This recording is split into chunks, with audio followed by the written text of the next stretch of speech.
साथियों, मैं अपने आप को बहुत उपयुक्त यहाँ नहीं अनुभव कर रहा हूँ, क्योंकि संगीत जैसे गहन विषय का जानकार तो मैं बिल्कुल नहीं हूँ। लेकिन सांस्कृतिक बोध से मैं ये महसूस करता हूँ कि संगीत एक साधना भी है और भावना भी है।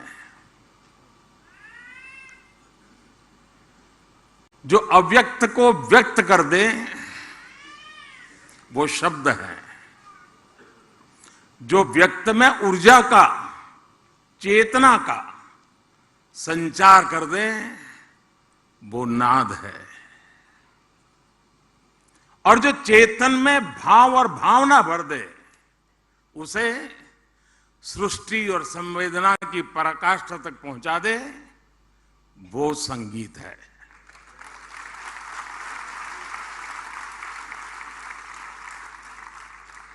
आप निष्पृह बैठे हो, लेकिन संगीत का एक स्वर आपकी आंखों से आंसू की धारा बहा देता है।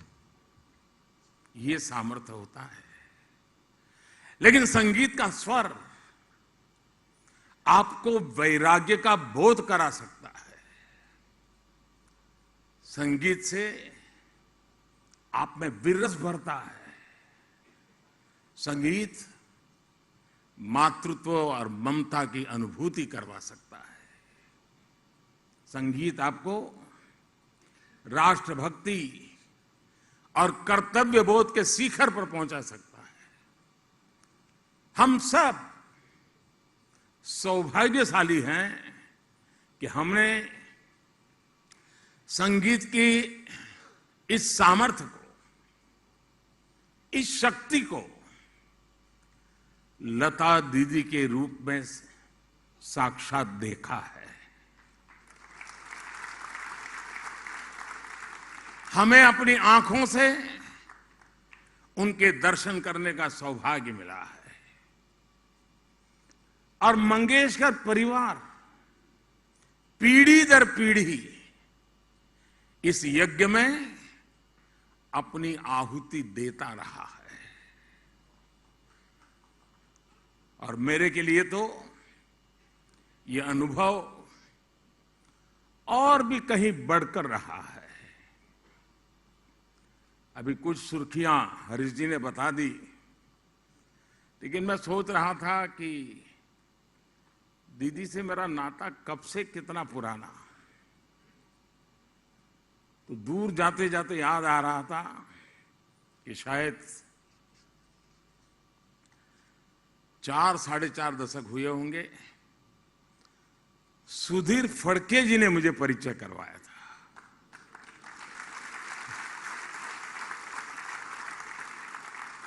और तब से लेकर के आज तक इस परिवार के साथ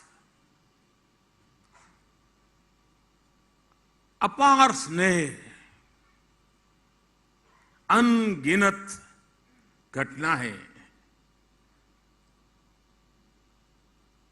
मेरे जीवन का हिस्सा बन गई। मेरे लिए लता दीदी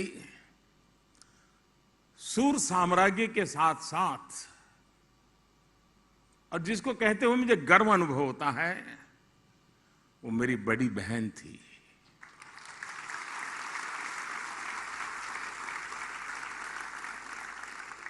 पीढ़ियों को प्रेम और भावना का उपहार देने वाली लता दीदी, उन्होंने मुझे हमेशा उनकी तरफ से एक बड़ी बहन जैसा अपार प्रेम मिला है। मैं समझता हूं इससे बड़ा जीवन का सौभाग्य क्या हो सकता है।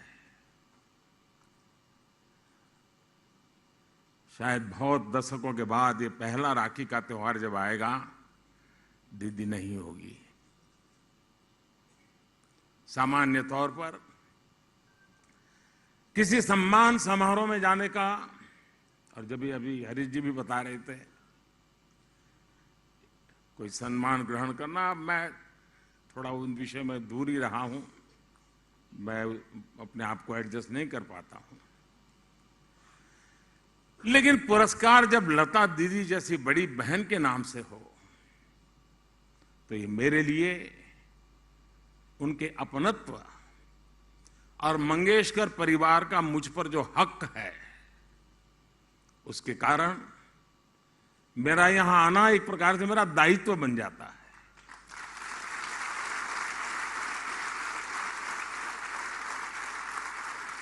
और ये उस प्यार का प्रतीक है। और जब आदिनाथ जी का संदेश आया, मेरे क्या कार्यक्रम है, मैं कितना बिजी हूं, कुछ पूछा नहीं।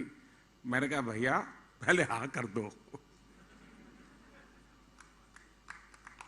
मना करना मेरे लिए मुमकिन ही नहीं है जी। मैं इस पुरस्कार को सभी देशवासियों के लिए समर्पित करता हूं।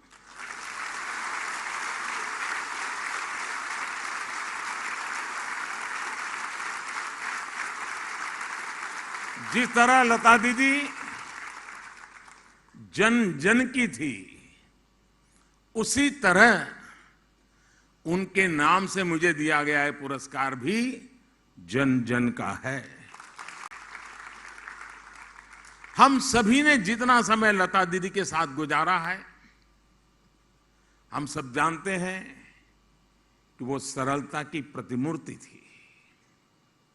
लता दीदी ने संगीत में वो स्थान हासिल किया कि लोग उन्हें मां सरस्वती का प्रतिरूप मानते थे।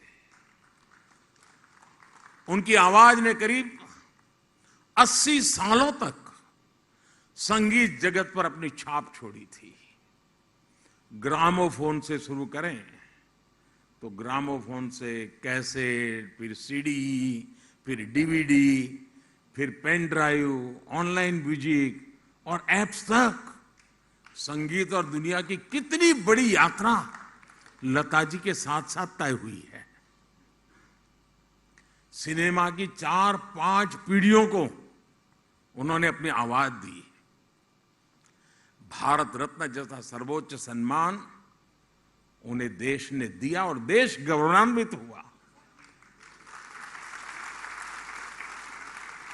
पूरा विश्व उन्हें सुर साम्राज्ञी मानता था, लेकिन वो खुद को सुरों की साम्राज्ञी नहीं बल्कि साधिका मानती थी। और ये हमने कितने ही लोगों से सुना है कि वो जब भी किसी गाने की रिकॉर्डिंग के लिए जाती थी तो चप्पलें बाहर उतार देती थी।